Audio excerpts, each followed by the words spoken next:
শুধুমাত্র এই দোয়াটি একবার পড়েন, আল্লাহ তাআলা আপনার 90 বছরের গুনাহ মাফ করে দেবেন ইনশাআল্লাহ।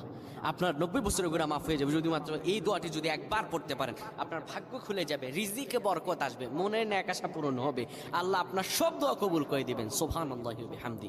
এত ফজিলত, এই দোয়াটা আপনারা শেয়ার করে দিবেন। এই যুবকেরা, আমল না করেও সওয়াব পাবা তোমার একটি শেয়ারে, একটা বাটনে প্রেস করে তুমি সওয়াব পেয়ে যাবা। কারণ তুমি আমল না করো, অন্য কেউ যদি তোমার শেয়ারের বদৌলতে আমল করে সওয়াব তুমি পেয়ে যাবা। নবীজির হাদিস।